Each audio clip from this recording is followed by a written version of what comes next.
और उसकी आंख आग के शोले हैं और उसके सर पर बहुत से क्या है, ताज हैं। मेरे साथ गौर से सुनिएगा। वो सफेद घोड़े पे उस पर एक सवार है जो सच्चा और बरक कहलाता है। वो रास्ते के साथ इंसाफ और लड़ाई करता है। उसकी आंखें आग के शोले की हैं और उसके सर पर बहुत से ताज हैं। उसका एक नाम लिखा हुआ है जिसे उसके सिवा कोई नहीं जानता, और वो खून की छिड़की हुई पोशाक पहने हुए है और उसका नाम कलामे खुदा कहलाता है। ये खून की छिड़की हुई पोशाक किसने पहनी है? ये किसका खून है? किसका? किसका? आइए अपने कदमों पे खड़े होंगे। ये खून की छिड़की हुई पोशाक यीशु का खून नहीं है। अब उसने कांटों का ताज नहीं पहना हुआ है। अब उसके सर पर बहुत से ताज हैं और उसके मुंह से दो धारी तेज तलवार निकलती है और वो सफेद घोड़े पे सवार है। ये खून की छिड़की हुई पोशाक यीशु के खून की नहीं है, बल्कि किसकी है? जी, किसकी है? ये खून किसका है? अब सुने और समझें और याद रखें, ये यीशु के दुश्मनों का खून है। ये बादशाहों का खून होगा। ये कौमों और उम्मतें उसके जलाल से भस्म कर दी जाएंगी और उसकी खून की छिड़की पोशाक। अब वो इंतकाम लेने आ रहा है, रहम करने नहीं, फजल करने नहीं, बल्कि वो सब इंतकाम जो आप पर उसने ढाए हैं। दुश्मन ने आपको पीसा है, आपको बेइज्जत किया है, आपको कमजोर किया है, आपको पढ़ने नहीं दिया, आपको तरक्की करने नहीं दी, आपको खुदा के साथ नहीं चलने दिया। दुश्मन के सारे वार जो सिर्फ आप पर चले हैं, दुल्हन को अपने पास ले जाएगा और फिर वो आसमान से उतरेगा और अपनी मुंह की तलवार से उम्मतों और कौमों और दुश्मन इब्लीस के सारे लश्कर को क्या कर देगा? फना कर डालेगा। हालेलुया। यीशु क्या कर देंगे? फना कर देंगे। यीशु का ये रूप आप में से किसी ने नहीं देखा। आपने उस यीशु को देखा जो चरनी में पैदा हुआ। आपने उस यीशु को देखा जिसको कांटों का ताज पहनाकर, खींच कर, बांध कर सलीब पर चढ़ा दिया गया। आपने उस यीशु को देखा जिसे कब्र में रखा गया। पर उस यीशु को नहीं देखा जो बादशाहों का बादशाह और खुदावंदों का खुदा है। जमीन के बादशाह सफाराई करेंगे खुदा के खिलाफ। ये जमीन, ये धरती खुदा की बादशाही के क्या है? खिलाफ है। आप देखें, मसीहों से सख्त नफरत की जाती है, सख्त अदावत रखी जाती है, यहां तक कि हर कौम के अंदर उनकी एक अलग से सानवी हैसियत है। लेकिन वो यीशु की क्या है? यीशु की क्या है? यीशु की क्या है? एक डरी हुई दुल्हन क्या है? यीशु की क्या है? यीशु की क्या है? दुल्हन है जो आसमान पर चढ़ जाएगी और जमीन पर उतरेगी अपने बादशाह के साथ। उसके सर पर एक नहीं कई ताज हैं और वो फतह ही करता जाएगा और कोई उसे रोक ना सकेगा। और ये फौजें नहीं लड़ेंगी यीशु के साथ, फौजें जमीन की लड़ेंगी, लेकिन यीशु अकेले ही इस बड़े फजल और जलाल के साथ उतरेगा।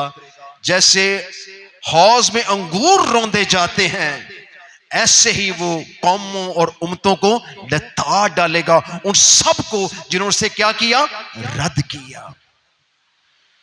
ना सिर्फ उन कौमों और उम्मतों को जो आज यीशु को रद्द करती हैं, बल्कि इब्लीस उसके सारे लश्कर को फना कर देगा अपने मुंह के कलाम से।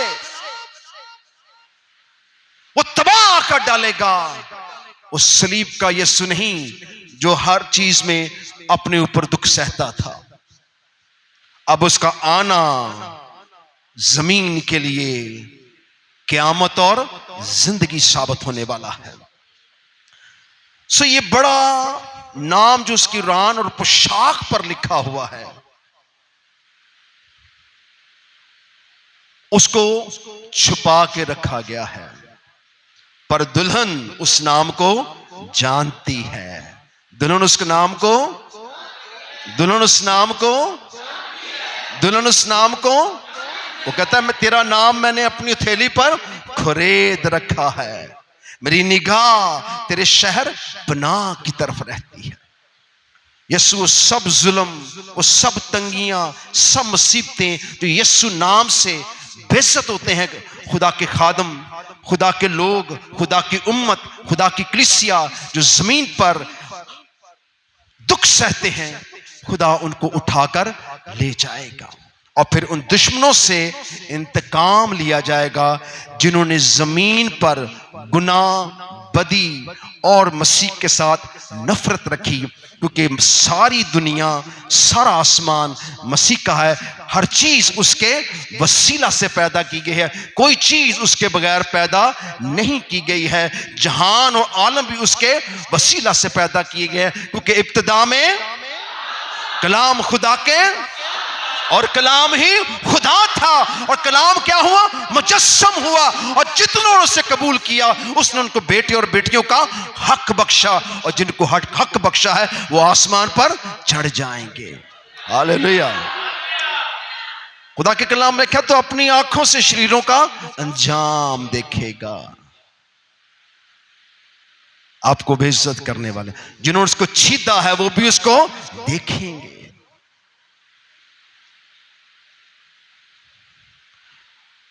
यीशु पैदा हुए, यीशु सलीब पर चढ़ा दिए गए, यीशु कब्र में रख दिए गए, यीशु मुर्दों में से जी उठे, लोगों के लिए कहानी ना रहेगी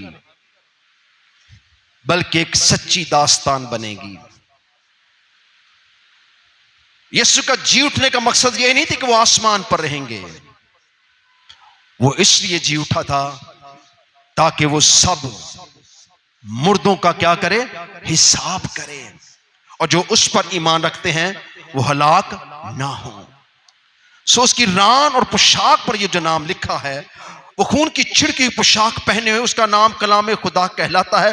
और आसमान की फौजें सफेद घोड़े पर सवार, सफेद और साफ महीन कतानी कपड़े पहने हुए उनके पीछे पीछे हैं, और कौमों के मारने के लिए उसके मुंह से एक तेज तलवार निकलती है, और लोहा के आसा से उन पर क्या करेगा? हुकूमत करेगा। और कादिर मुतलक खुदा के सख्त गजब की मैं के हौज में अंगूर रौंदेगा। उसकी पोशाक और रान पर यह नाम लिखा हुआ है, वो बादशाहों का बादशाह और खुदावंदों का बादशाहों का बादशाह और खुदावंदों का खुदा है। प्लीज तशरीफ रखें। एक खास बात जो सुनने और समझने वाली,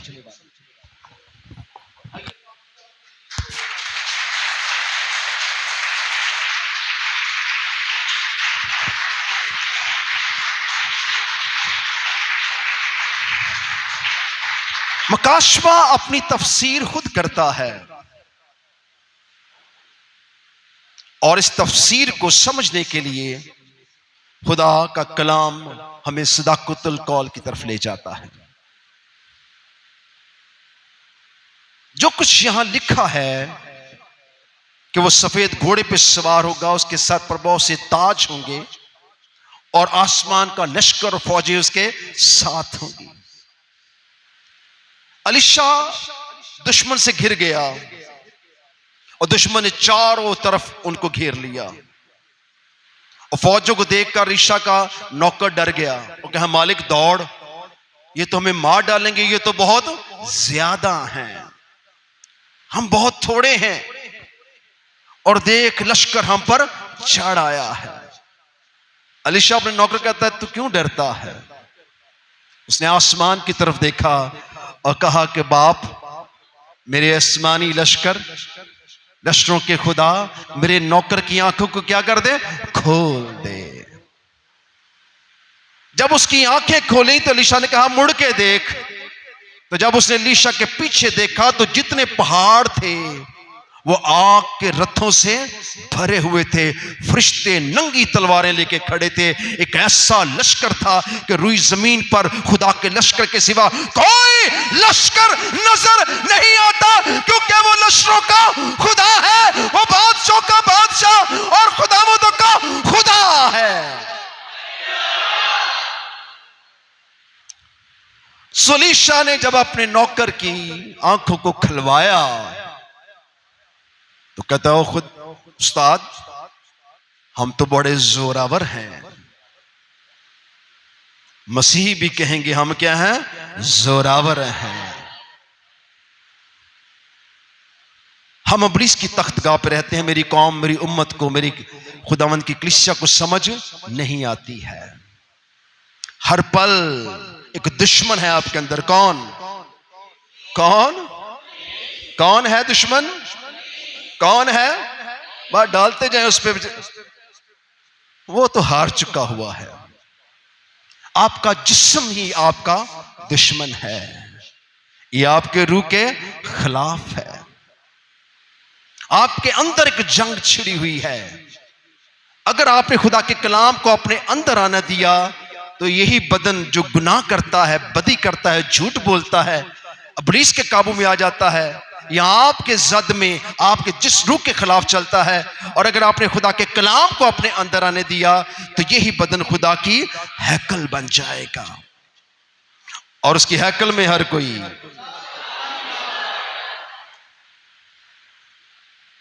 उसके जलाल नहीं देखा अभी आपने।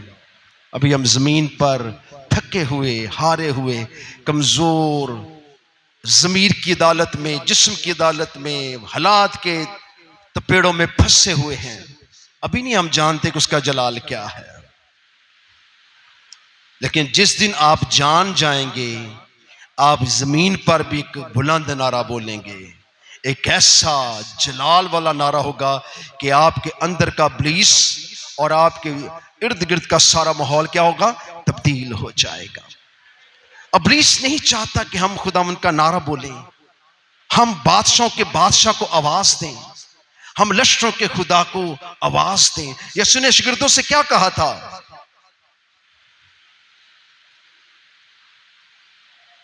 शिगिर्दों ने यीशु से कहा कि हमने तेरे नाम से बड़े बड़े काम किए, हमने बड़ी बड़ी बदरूहों को उलट दिया, हमने बीमारों को चंगा किया। यीशु ने क्या कहा? मैंने आसमान से बिजली की मानद इब्लीस को गिरते हुए देखा। आज कितने चाहते हैं कि उनकी जिंदगी में इब्लीस गिर जाए और आप उस नारे को हासिल कर लें, उस सच्चाई को हासिल कर लें और दुश्मन की सारी टेरिटरी पर गलबा पाएं। कितने लोग चाहते हैं गलबा पाएं? ये बरकत जो आप लेने आते हैं यहां पर, वो कुश्ती से मिलती है। किससे? किससे मिलती है? लिखा याकूब ने क्या की? कुश्ती की। और जब उसने फरिश्ते को जाने ना दिया, उसने कहा तू इंसान होकर फरिश्तों से झगड़ता है। उसने कहा हाँ, मैं तुझे जाने ना दूंगा, मुझे क्या दे? बरकत दे। उसने उसकी रान को छुआ और उसकी नस चढ़ गई। वो लंगड़ाता था लेकिन उसने उसको ना छोड़ा। बरकत ऐसे नहीं मिलती है। बरकत के लिए कुश्ती करनी पड़ती है, अपनी कुर्सी पे खड़ा होना पड़ता है, हाथ उठाने पड़ते हैं, नारा बुलंद करना पड़ता है। बैठे बैठे कुछ नहीं मिलता। सो खुदा के कलाम में लिखा है कि जब उसने कुश्ती की और उसे ना छोड़ा तो फरिश्ते ने कहा पूह फटने वाली है, तू मुझे जाने दे। उसने कहा नहीं, मैं तुझे जाने ना दूंगा। जब उसने इसके अंदर ताकत और जिद देखी, उसने कहा तू इंसान होकर फरिश्तों से झगड़ता है, जा, आज के बाद तुझे एक नया नाम देता हूं, तू इस्राएल है। हालेलुया। तू क्या है? इस्राएल है। और मैं तुझे ये नाम बख्शूंगा और ता हयात उम्मतें और कौमें जानेंगी कि तू इस्राएल है। सो निजात इस्राएल में से है। यीशु इस्राएल में से है और वो मौत और कब्र और गुनाह पर क्या पा गया? फतह पा गया। इसके बावजूद वो लोग आसमान पर नहीं उठाए जाएंगे, क्योंकि उन्होंने उसकी बादशाहत को कबूल नहीं किया, उसके जी उठने को कबूल नहीं किया, उसके इस तरह से पैदा होने को कबूल नहीं किया। और जितनों ने उस पर ईमान रखा वो आसमान पर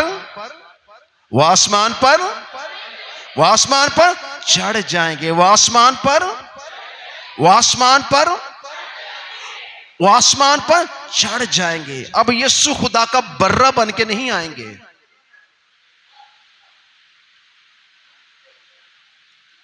अब यीशु इंसान की मानद नहीं आएंगे। जब 3 शागिर्द यीशु के साथ पहाड़ पर गए तो लिखा उसकी सूरत बदल गई, उसकी पोशाक बदल गई। यीशु कैसे आ गए? रूह में आ गए। वो ऐसे जलाल का बदन रखते थे कि शागिर्द डर गए और एलिया और मूसा यीशु के पास आए। वो उनसे बातचीत करने लगे और आसमान से आवाज आई, ये मेरा बरगजीदा बेटा है, इसकी सुनो, इससे मैं खुश हूं। शागिर्दों ने बहुत से यीशु की बातें देखी और यीशु के इस रूप को देखकर दंग रह गए। अब यीशु इसी रूप में आएंगे जो शागिर्दों ने देखा। एक जलाली रूप होगा, एक ऐसा आसमानी रूप होगा, एक ऐसा जलाल वाला रूप होगा और उसकी रान और पोशाक पर लिखा होगा क्या? वो बादशाहों का बादशाह और खुदावंदों का खुदा, जमीन के तमाम खुदाओं का खुदा, जमीन के तमाम बादशाहों का बादशाह होकर वो आने वाला है। और जमीन और धरती उसके आगे से दौड़ने लगी है और जमीन के बादशाह, अमीर, दौलतमंद सब कहेंगे हमें बर्रे के गजब से बचा लो, हमें बादशाहों के बादशाह और खुदावंद के खुदा से क्या करो? बचा लो। वो टीलों और पहाड़ों को कहेंगे छुपेंगे, लेकिन लिखा उसकी आंखें शोले की मानद हैं, वो उनको ढूंढ निकालेगा। उस दिन फौजें नहीं लड़ेंगी, यीशु और उसका जलाल लड़ेगा। Hallelujah, hallelujah, hallelujah, hallelujah. यीशु के खून में, यीशु नाम में। सो ये बादशाह का बादशाह और खुदावंद का खुदा आपका यीशु है। हालेलुया। आपका कौन है? यीशु है, जिसे कौमें नहीं जानती, लेकिन जितनों ने आज उसको जाना है कि वो किस तरह से उतरने वाला है, आप यकीन करें आपका जीवन बदलने वाला है। इस कलाम को अपने अंदर आने दें। अगर वो खुदा का बेटा है तो हम खुदा के बेटे और बेटियां हैं। अगर वो दूल्हा है तो हम उसकी दुल्हन हैं। अगर वो बादशाह है तो हम खुदा की क्या है? हम खुदा की क्या है? हम खुदा की क्या है? हम खुदा की क्या है? बादशाही। और बादशाही के लोग क्या होते हैं? शहजादे और डरने हैं, शहजादे और शहजादियां।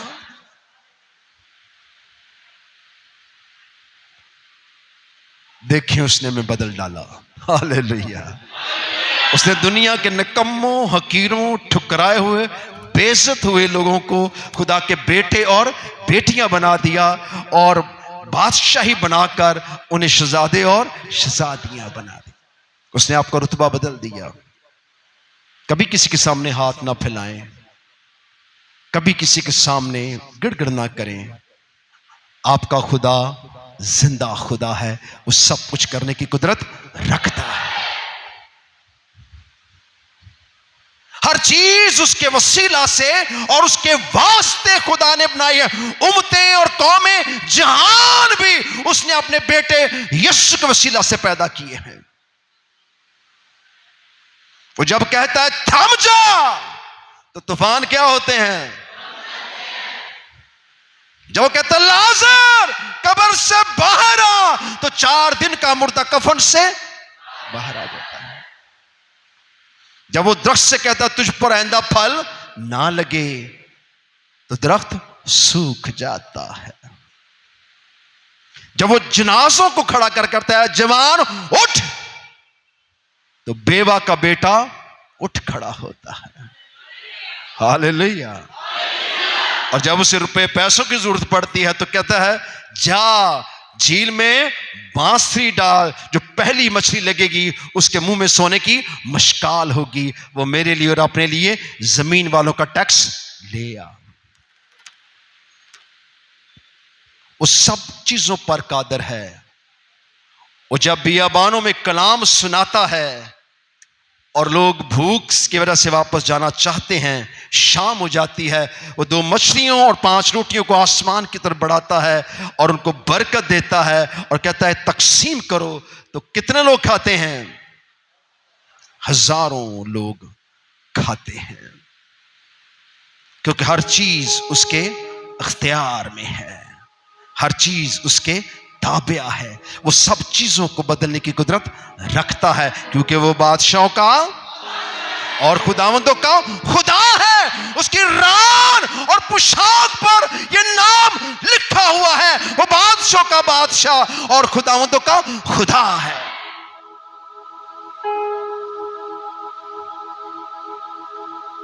शायद आप इस फख्र के साथ जिंदगी नहीं गुजार रहे। इब्लीस चाहता है कि आप मरियल घोड़े की तरह रहें। मुझसे चला नहीं जाता, मुझसे चर्च में उठा नहीं जाता, मेरे हालात खराब रहेंगे, मैं परेशान रहूंगा, मेरा काम नहीं होगा। हम सब बातें बोलते हैं जो खुदा को पसंद नहीं है। हम जो कुछ बोलते हैं वो इब्लीसी बातें हैं, हमारे मुंह में खुदा का कलाम नहीं है। और अगर हमारे मुंह में खुदा का कलाम होगा, वो कहता है जो कुछ तुम जमीन पर मांगोगे तुम्हारे लिए आसमान भी क्या होगा? खुल जाएगा।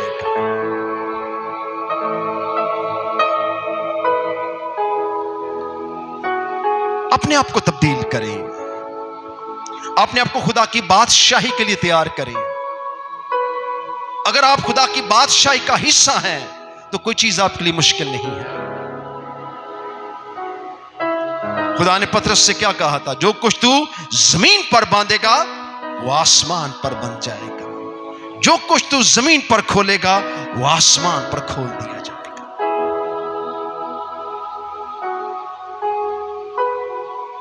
आपके लिए आसमान खुला हुआ है। और मैं गुड न्यूज आपको देना चाहता हूं, जब यीशु अपने इस जलाल के साथ उतरेगा सफेद घोड़े पे बैठकर, आसमान का लश्कर और कलीसिया दुल्हन उसके साथ होगी, उस दिन आसमान हमेशा के लिए खुल जाएगा। Hallelujah, hallelujah. उस दिन आसमान हमेशा के लिए खुल जाएगा, वो कभी बंद ना होगा, क्योंकि आसमान बाप का तख्त है और यरूशलेम ये खुदा की पांव की चौकी है। और जब भी आसमान खुलता है जमीन पर तब्दीली आ जाती है। जिस दिन यीशु जमीन पर उतर आएंगे आसमान हमेशा के लिए खुल जाएगा। लोग जमीनी ना रहेंगे बल्कि आसमानी हो जाएंगे। जो मुर्दे हैं वो गैर फानी हालत में उठ पड़ेंगे और जो जिंदा है वो तब्दील हो जाएंगे। और जिन्होंने यीशु के लिए जान दी है वो खाक वापस अपने मुर्दों को जिंदा करेगी। हर चीज जो मसीह के नाम से कहलाती है वो जी उठेगी। हालेलुया।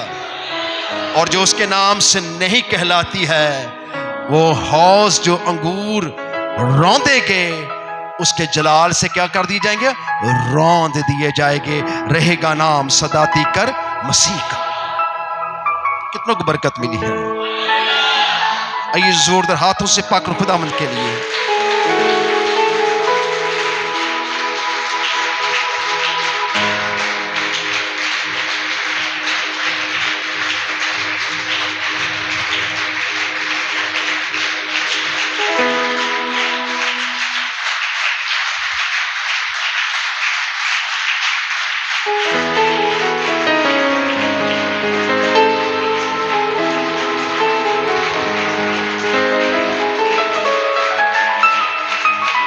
मुझे एक वाकया याद आ गया।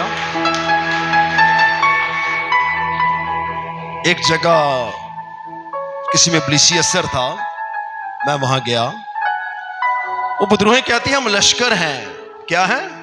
लश्कर। मैंने मुस्कुराया। वो कह रहे भैया आप मुस्कुरा रहे हैं। मैंने कहा अभी आप देखिए लश्कर जाता कहां है, क्योंकि लश्करों का खुदा तो आसमान पर रहता है, उससे बड़ा लश्कर किसी का नहीं है। तो खुदा अपना जलाल दिखाता है। अगर आप आसमान के फर्जंद हैं तो खुदा का लश्कर आपके साथ है। हालेलुया! यीशु के खून में फतह है, यीशु के खून में फतह है, यीशु के खून में फतह है। हालेलुया! हालेलुया! सो आज का कलाम न राह के किनारे गिरे, ना झाड़ियों में, न पथरीली जमीन पर।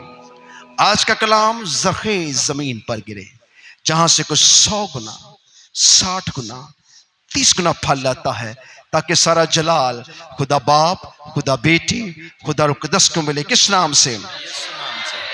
आमीन।